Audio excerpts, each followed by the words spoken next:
Happy Magic Monday, Collective Consciousness. This is Nicole Marie, your Transformation Coach. And this is the weekly moon forecast for the week.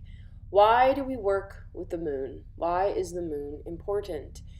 Well, not only does the moon support our gravitational pull and why we're even able to exist here on Earth is a scientific matter.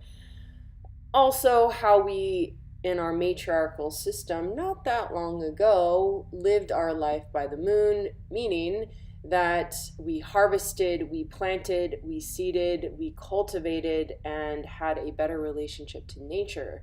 So we were not at war with nature. We were learning to adapt and to play by her natural laws.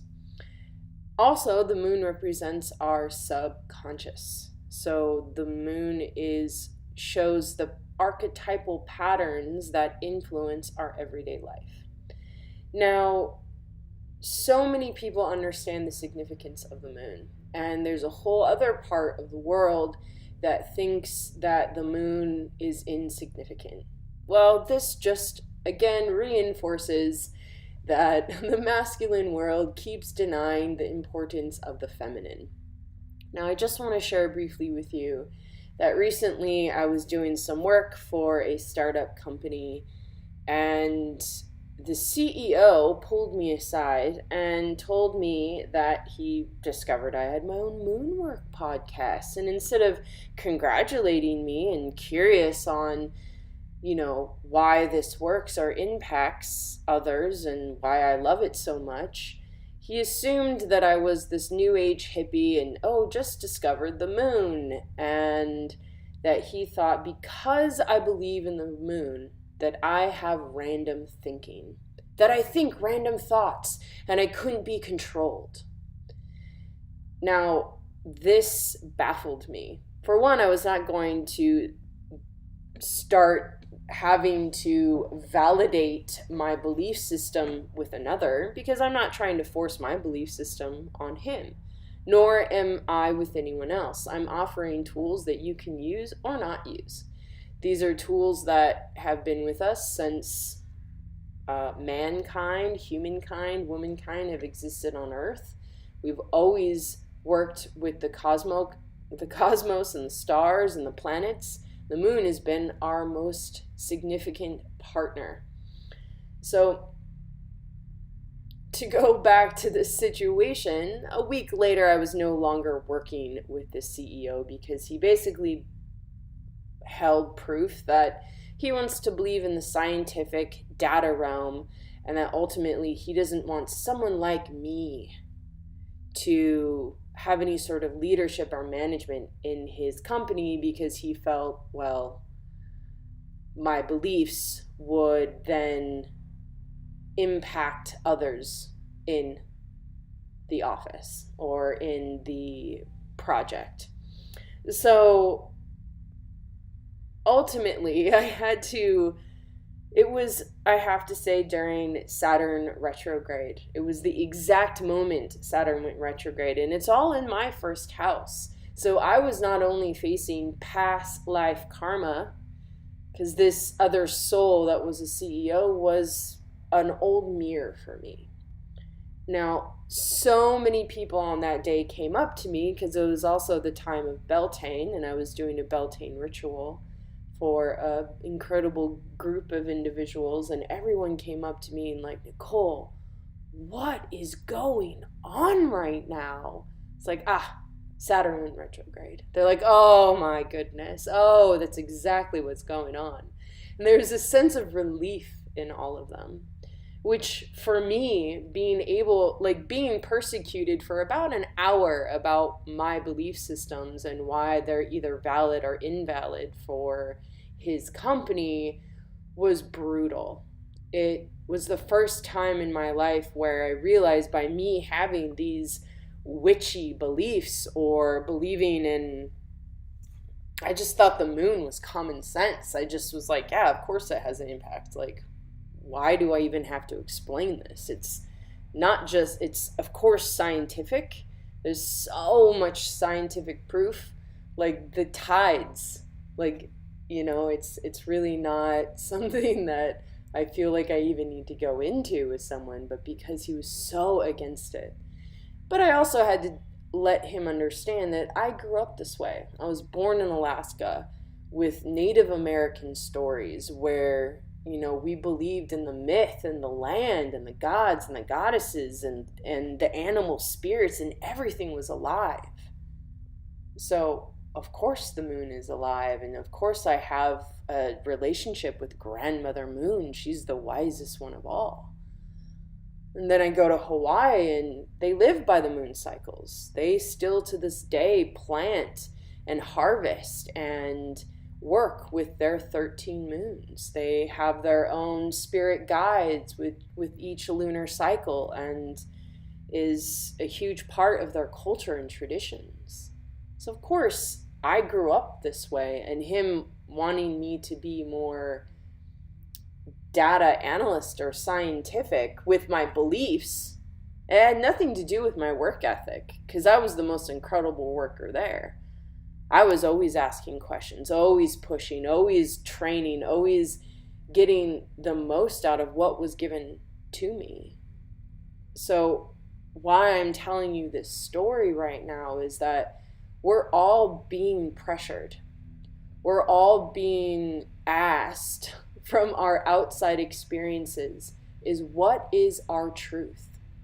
And by these subconscious patterns of Saturn, where they can come from childhood, they can come from previous lifetimes, of where we are met with our tyrant. We are met with our shadow. And we have to look fiercely into the shadow. What is it that you are here to teach me?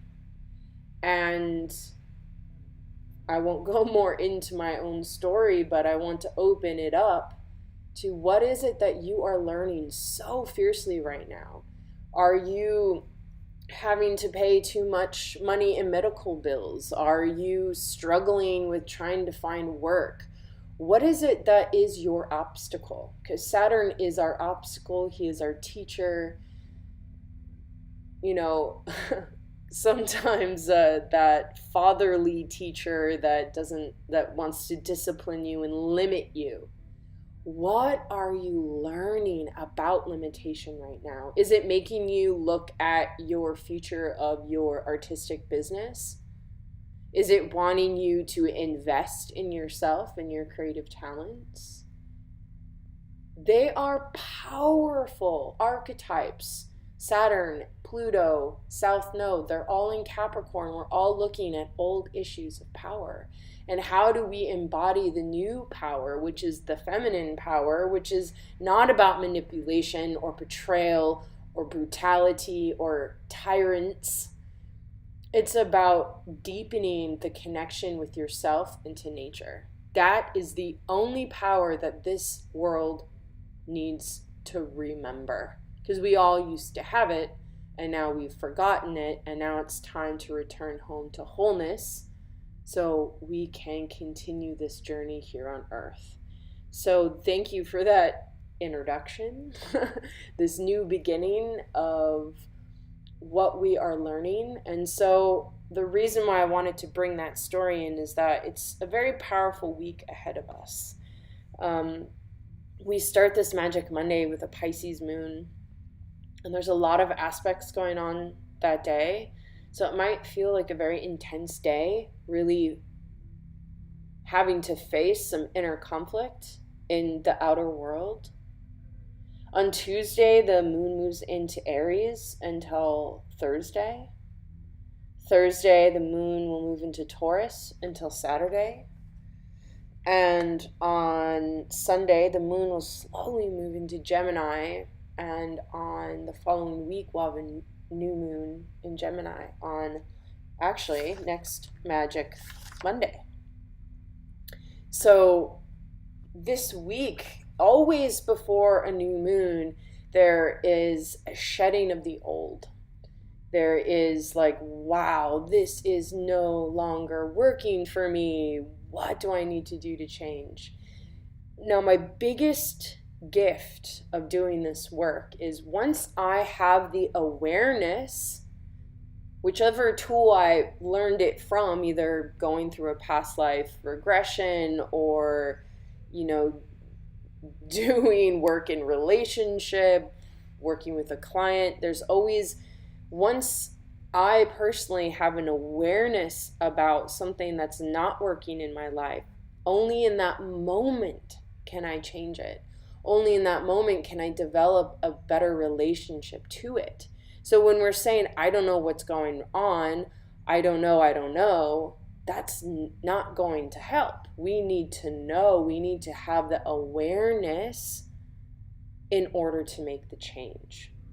So let's dive into a deeper about how to work with these archetypes. So when I talk about Pisces, she is an archetype. So we are working with both the light and the shadow of each archetype of the zodiac when they are in the moon. So looking at the moon from a subconscious pattern, then we look in Pisces. Pisces is either the healer or the victim. So victimness comes in. Oh, I can't save myself. It's other people's problems, not mine. But then the pattern keeps returning, and we're like, wow, why do I have to keep learning this feeling of victimhood? Well, then that we're able to access the healer within us as well. And look, you know, you do have your own sense of responsibility. Maybe you just need to take yourself out of that situation. Maybe you need to go in with a bit more of awareness into the situation. So it's, where do you find your victimhood, and where is it that you can heal yourself within these first part of the week? So you're also, because Pisces is also a water sign, you're going to be working with your emotional body. So it might not appear physically or mentally, it's going to be an emotional awareness. But then the middle of the week will all be about that Aries energy, which is all about fire. And Aries, you know, is the fool or the hero. So you're either, you know, going with the flow of your, following your bliss, going on your own hero's journey. You know, you're going to be very individuated, so you're going to just focus on the self, what the self needs, or you're going to be the hero trying to live for others and save others and dwindle your own fire and passion. So you're going to be focused on the spirit. When we focus on the fire, it's focusing on the spirit body. So your spirit's going to be alive. Maybe you're physically tired or emotionally exhausted, but there's something bigger than you that's moving through you.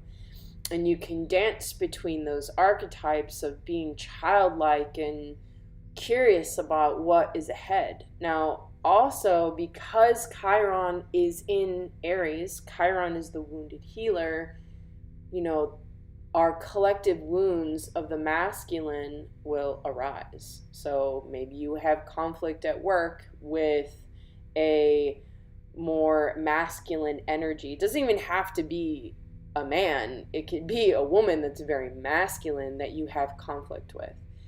Where is it that you have conflict in your life? Where is the pain? Where is the suffering? And then that is where you can get your healing from. Because we have to go through the Chiron. Chiron is like the rainbow bridge, you know, from one consciousness or one life to another life. And we have to go over this rainbow bridge, which is about non-judgment, non-duality, in order to reach that other side, that other sense of self. But you have to go through the pain first. So becoming aware of that, knowing again, whatever is coming up wants to be released for this new moon to plant new seeds of opportunity. So then we're going into Taurus energy, and again, Uranus is in Taurus. So some radical changes might need to happen, some radical belief system, changing your values. You know, wow, maybe I've been suffering at this corporate job because I value security, and now they took away my security. So that was all just an illusion. So what is it that I need to do in order to actually feel financially secure within my circumstances? And that might lead to a different career or a different role in the company. So you're really having to look at, how do you become a self-sustaining, resourceful individual? And Taurus is also about the earth. So it's going to be in the physical world. You're going to focus more on the daily tasks, what needs to happen. Where's the money coming from? How do I invest? How do I create a system so it's like if you're entrepreneurs or have your own business, this is a good time to look at like, what is my goal? What kind of legal entity do I want to become? Like, what are the benefits of both? And so that's what that Taurus energy, it's making you do like the physical world work. And then, starting on Sunday until the beginning of next week, it's all about, letting go of the old thought patterns that keep you in the way of moving forward. So, if we believe that we want to have our own business, then we need to think, believe, and know that we are a resource to ourselves. But if we're thinking that, the only way we can do it is by having investors or having all these different things, you really need to look at what is it that will make you feel good, and notice the thoughts that come up and learn how to reprogram. Now, that's mostly what my work is about really creating a new vibration for your bodies. And I say bodies, you're not just your physical body, but your emotional, mental, and spirit or energetic body. And then how to reprogram the stories that exist within there. Because they're right now ways to create new pathogens, new pathways for new patterns. Because right now we're still stuck in this very ancestral trying to survive. When we look at our reality and we're doing nothing but thriving, some of the world is suffering and in survival mode, but it's because we're not fully alive and helping everyone in this world. There's so much we don't need anymore. And so that's what we ultimately need to look at for this new moon. What is this vision? What is this vision for this new life? Do we want to keep being in a capitalist society that's just consuming, or do we want to recycle, reuse, regrow our world back into being? So let's dive into the tarot. So this week, the overall energy is reverse crone. Now, we had a lot of this witchy, deep magic energy for that last full moon in Scorpio. And, the inner witch has awoken in all of us. And whether you believe in magic or not, the divine is waking within all of us, and we're changing how we relate to ourselves and to others. So what this is showing, that there's still kind of a suppression, a disbelief that this is really going to work. The feminine has been suppressed for so long and for centuries we've been told that if you have psychic powers or you're intuitive, that you should be burned or killed. So that's why a lot of subconscious patterns are like, whoa, I don't want to show myself because then I'll be killed. So this has happened to way too many souls in this earth consciousness, and that's why there's a lot of us that are speaking out, that are doing that inner work to say, you know what, no more. It's time to come out. It's time to be proud. So, and then the conflict is reverse strength, which is again this witch energy. Like all through, I was pulling the tarot cards, and all that week of the full moon Scorpio was crone strength. I was like, okay, we get it. Very feminine, and very powerful, because we are restructuring our power. Like I said earlier, the patriarchy, it's about it. Patriarchy is having the deep insecurity and making up for it by manipulating, causing fear into others. All male dictators are incredibly insecure inside. And that's why there's this overcompensation. So we're looking at leadership in a whole new way. And the feminine way, which is not, again, pretending to be like a man, which is I'm deeply vulnerable, I'm incredibly sensitive, and because of this sensitivity, I can feel others. And based off of that, I want people to feel loved because I want love. I want people to feel empowered because I need to feel empowered during these great times of sensitivity and vulnerability. So giving ourselves that permission, we're going to have to really release a lot of old patterns. And they really are just thoughts, and they really are just like programs in our cells that we want to hold on to because it's comfortable and it's what we've always known. But what if there's a deeper magic that has a deeper truth that has been there all along, and that will hold you and that will keep you strong? By the new moon in Gemini, there's kind of this reverse Daughter of Swords, and this is the exact pattern that we need to release. So again, all feminine energy. What has the feminine have experienced for the past centuries? They have a chip on their shoulder. They are pissed. They are angry that we have been suppressed. The divine nature is roaring with rage and causing so much turmoil. Why? Because she has been silenced. She has been told that who she is has no value. So there might be deep-seated anger, grief, rage that allows you to finally stand up for who you are and what you believe.